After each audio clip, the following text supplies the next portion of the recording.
বিজ্ঞানী Thomas Alva Edison বলেছেন, আমি ব্যর্থ নই, আমি সবেমাত্র 10,000টি উপায় খুঁজে পেয়েছি যা কাজ করবে না। 47তম বিসিএস হয়তো আপনার জীবনের শেষ বিসিএস। এর আগে আপনি হয়তো বেশ কয়েকটা বিসিএস দিয়েছেন, কেউ একটা, কেউ দুইটা, কেউ চারটা, কেউ পাঁচটা। যতগুলো বিসিএস দিয়েছেন সব কয়টাতেই ফেল করেছেন, এটা মনে করা বিরাট ভুল। বরং আপনি এই পরীক্ষাগুলো দিয়ে এমন কিছু উপায় খুঁজে পেয়েছেন যা অন্তত বিসিএস এ কাজ করবে না। সো আপনার অনেক অভিজ্ঞতা রয়েছে, and this experience is an experience that can make you 100 times better than others. এই অভিজ্ঞতা হচ্ছে এমন একটি অভিজ্ঞতা যেটা আপনাকে অন্যদের থেকে 100 গুণ এগিয়ে রাখবে। তাই জীবনের সর্বশেষ বিসিএস এ অর্থাৎ 47তম বিসিএস এ একটু ভিন্ন উপায়ে মন প্রাণ উজাড় করে দিয়ে চেষ্টা করতে পারলেই আপনি এটা উতরে যেতে পারবেন। সে ভিন্ন উপায়টা কি, আজকে সেই বিষয়ে আলোচনা করব। ভিডিওটা একটু লম্বা হতে পারে, তাই পুরো ভিডিওটি দেখার অনুরোধ রইল। প্রথমে চলুন একটু আইডিয়া নেওয়া যাক।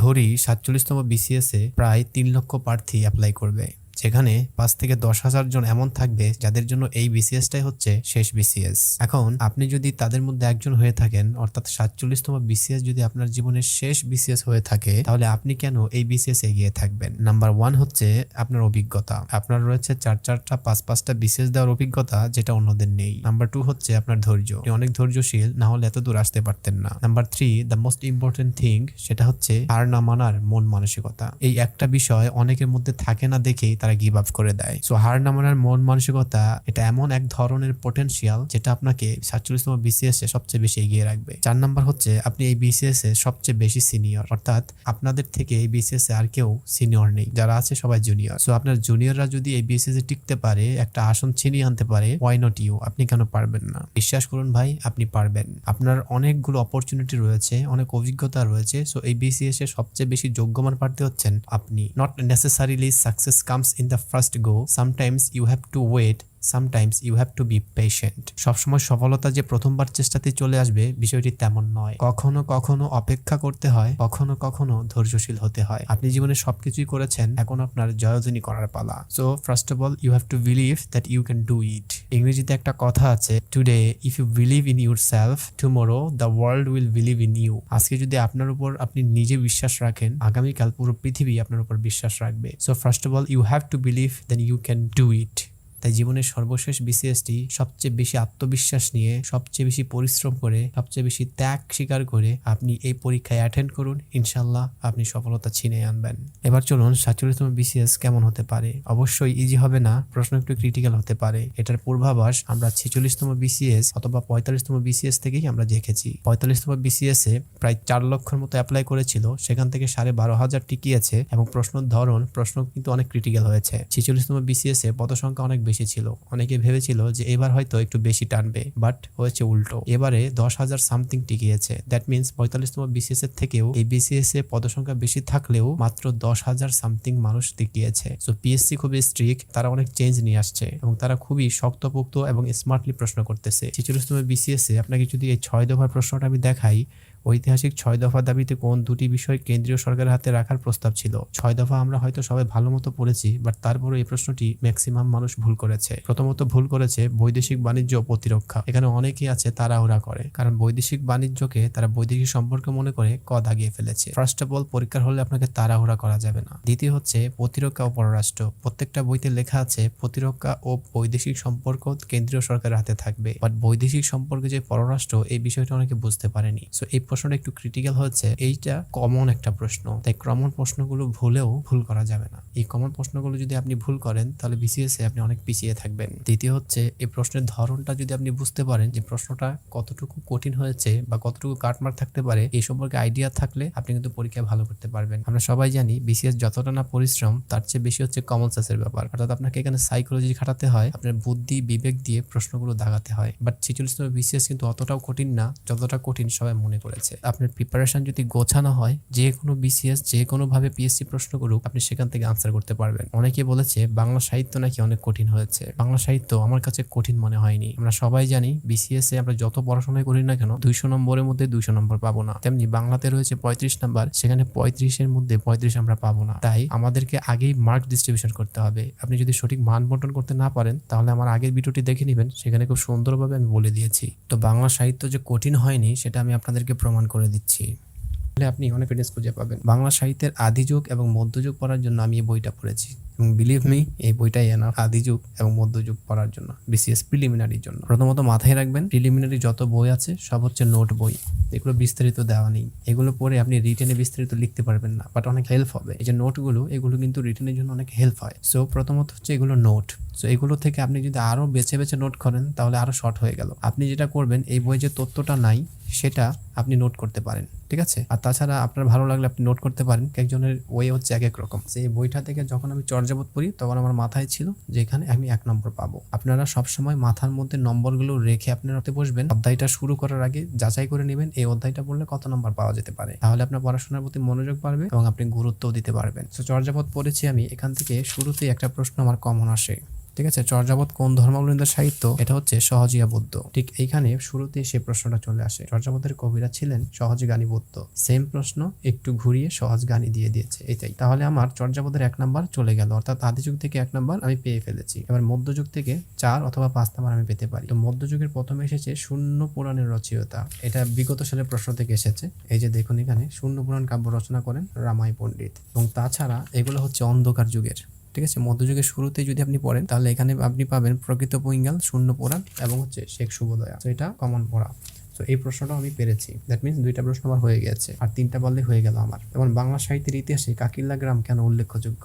এখানে খুব সুন্দর করে কাকিল্লা গ্রামের কথা বলা হয়েছে। কাকিল্লা গ্রামে একটা গোয়ালঘরের মাছের উপর থেকে কিন্তু শ্রীকৃষ্ণ কীর্তন আবিষ্কার করা হয়েছে। তো এই কাকিল্লা গ্রাম থেকে একটা প্রশ্ন এসেছে, সুতরাং এটাও আমি পেরেছি। দ্যাট মিনস এখান থেকে এতটুকু পরে 3টা প্রশ্ন আমি পেয়ে গেলাম, তাও আবার বিসিএস এ। বিষয়টা খুবই। এবার চলুন পরবর্তী প্রশ্নতে চলে যাক। পরবর্তী প্রশ্ন হচ্ছে, যেসবে বঙ্গে তো জন্মে হিংসে বঙ্গবাণী, এসব কাহার জন্ম নির্ণয় ন জানি। এই নূরনামা হচ্ছে একটা কাব্যগ্রন্থ যেটা লিখেছিলেন আব্দুল হাকিম। এখানে আব্দুল করিম দেওয়া আছে, এটা ভুল। এই আব্দুল হাকিম হচ্ছেন ইউসুফ জুলেখা, এই যে আব্দুল হাকিম। এবং নূরনামা কাব্যগ্রন্থ, এই কাব্যগ্রন্থের মধ্যে একটা কবিতা হচ্ছে বঙ্গবাণী। সে বঙ্গবাণীতে তিনি বলেছিলেন, যে সবে বঙ্গে তো জন্মে হিংসে বঙ্গবাণী, সেসব কাহার জন্ম নির্ণয় ন জানি। দেশি ভাষা বিদ্যা যার মনে ন জুয়ায়, নিজ দেশে ত্যাগী কেন বিদেশ ন যায়। এই কবিতার লাইনগুলো আমার খুবই ভালো লাগে। আর আলাউল তো সবাই পারেন, যে পঞ্চমী আলাউল এখান থেকে এসেছে। আলাউলের পদ্মাবতী রচিত হয়েছিল 1648 সালে, এবং 1648 সাল এইটা পারলেই কিন্তু বোঝা যায় যে আলাউল কোন দশকের কবি, সপ্তদশ শতকের কবি। তো এইখান থেকে আদিযুগ এবং মধ্যযুগ থেকে আমরা 1টা 2টা 3টা 4টা 5টা প্রশ্ন আনসার করতে পেরেছি। দ্যাট মিনস আমাদের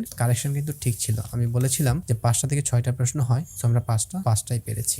এবার পরের যে প্রশ্নটা, সেটা করতে হলে আপনাকে অবশ্যই পত্রিকা বা সাম্প্রতিক বিষয়গুলোতে একটু নজর রাখতে হবে। তো এটা আমি পেরে গিয়েছি। বাউল গান, এটা আশা করি ম্যাক্সিমাম মানুষই পেরেছে, এটা খুবই সহজ। এ হচ্ছে আমাদের আদিযুগ এবং মধ্যযুগ শেষ, এবং আদিযুগ এবং মধ্যযুগ থেকে আমি 6টার মধ্যে 6টাই পেরেছি। এখন আমরা আধুনিক যুগে প্রবেশ করব। ও আরেকটা কথা বলে রাখি, সেটা হচ্ছে যে আমি শুধুমাত্র আধুনিক যুগের জন্য আমি পড়েছি এই বইটা, সাহিত্যের কথা, রানা ঘোষের কনফিডেন্সের। এবং এটা আমি আমার আগের ভিডিওতে বলে দিয়েছি, কেমন? তো রানা ঘোষে এখানে সুন্দর করে 11 জন দেওয়া আছে। এই যে ঈশ্বরচন্দ্র বিদ্যাসাগর থেকে ফরুক আহমদ পর্যন্ত, কায়কোবাদ পর্যন্ত, এনাদের সম্পর্কে আমরা পড়লেই কিন্তু 4-5টা প্রশ্ন উত্তর করতে পারবো, ঠিক আছে? এখান থেকে মোস্ট ইম্পর্টেন্ট হচ্ছে ঈশ্বরচন্দ্র। এই 11 জন কিন্তু মোস্ট ইম্পর্টেন্ট, এগুলো সম্পর্কে জানতেই হবে। দ্বিতীয় হচ্ছে পঞ্চপাণ্ডব সম্পর্কে আপনি জানবেন, এই বইটা সাজানো। আর তৃতীয় হচ্ছে এই 20 জন লেখক সম্পর্কে যদি আপনি জানতে পারেন, আপনি এই সাহিত্যের আধুনিক যুগ থেকে আমরা জানি 10 নাম্বার থাকে, সেখান থেকে 7 আপনি অনায়াসে আনসার করতে পারবেন, ঠিক আছে? সো এখান থেকে ঈশ্বরচন্দ্র বিদ্যাসাগর থেকেই প্রথম একটা প্রশ্ন এসেছে। রত্ন পরীক্ষা গ্রন্থের রচয়িতা কি? ঈশ্বরচন্দ্র বিদ্যাসাগর। হচ্ছে 150তম পৃষ্ঠা, ঈশ্বরচন্দ্র বিদ্যাসাগর। খুব ভালো মতো পড়ছি, কারণ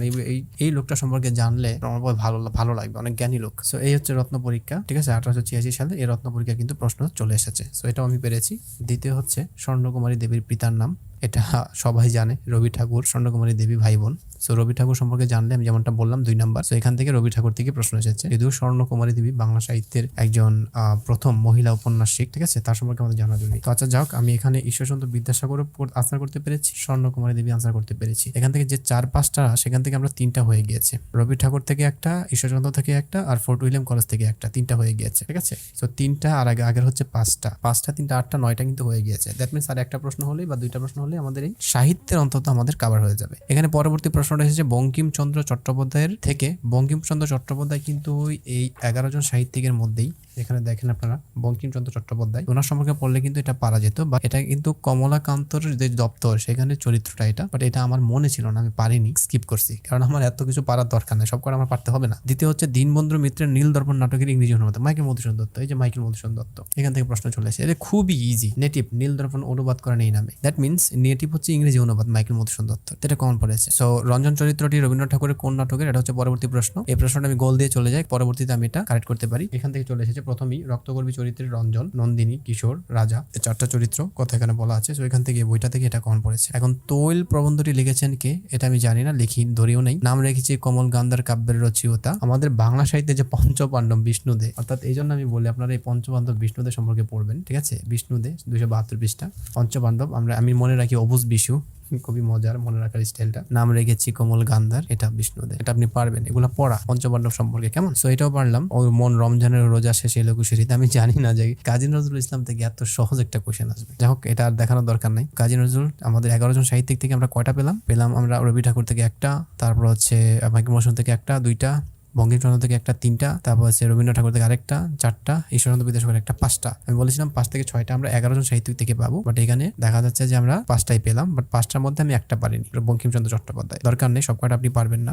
বিষ্ণুতে পঞ্চপাণ্ডব থেকে এই পঞ্চপাণ্ডবগুলো পড়বেন, আর এসে 20 জন সাহিত্যিক পড়বেন, এই 20টা পড়বেন, 20 জন সাহিত্যিক, 5 জন সাহিত্যিক আর 11 জন সাহিত্যিক, আপনার বাংলা সাহিত্যের ইতিহাস শেষ। আর এত বিষয় পড়ার দরকার নাই তো, জাস্ট তাদের মূল যে গ্রন্থগুলো সেগুলো পড়লেই হয়। তো এখানে পরবর্তীতে শামসুর রহমান, এই যে 20 নম্বর থেকে আমি শামসুর রহমান পড়েছিলাম। এখানে শামসুর রহমানের অক্টোপাস, চক্ষুষ পাঁচ, তারপর হচ্ছে স্মৃতির স্বর, এগুলো বেশি ছিল ইম্পর্টেন্ট, বাট এখানে অদ্ভুত আধারে কেটে এসেছে, বাট আমি পেরেছি, সমস্যা নেই, একটু চিন্তা করলে পারা যায়। সেলিমার দিন পারার দরকার নেই, বাট তারপরও অভিব্যক্তি আপনি দিতে পারেন। পৃথক পালঙ্ক দরকার নেই, পারি না। কোন গল্পকারের মধ্যে ম্যাজিক দরকার নেই। 21 মানে মাথা নত করা, এটা সবাই জানে। আবুল ফজল, এটা পারবেন। এবার আপনি ব্যাকরণ পড়বেন।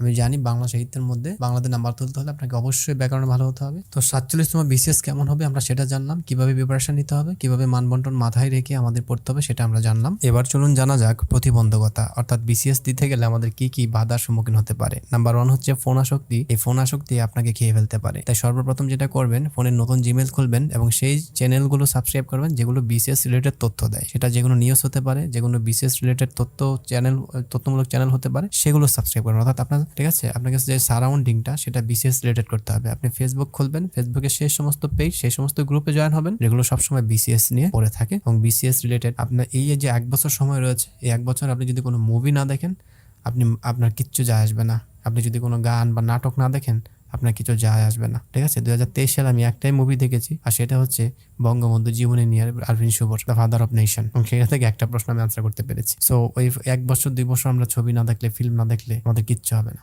তবে হ্যাঁ, যদি দেখেন যে খুব বেশি পড়াশোনা করে ফেলেছেন এবং এখন আপনার 1-2 ঘন্টা একটু এন্টারটেনমেন্ট দরকার, সেক্ষেত্রে আপনি দেখতে পারেন, বাট অন্যথায় এই ছবি না দেখলে আপনি মরে যাবেন। যাদের লাস্ট বিসিএস তাদের এই স্যাক্রিফাইসটুকু করতেই হবে, ঠিক আছে। দুশ্চিন্তা করা যাবে না, আপনি পারবেন মানে আপনি পারবেন। আমি বলে দিয়েছি যে আপনি কেন এই বিসিএস সবচেয়ে বেশি যোগ্যবান এবং আপনার কি কি এবিলিটি রয়েছে, এবং আপনি এই বিসিএস এ টিকতে পারবেন ইনশাআল্লাহ। তৃতীয় হচ্ছে অলসতা, ঠিক আছে।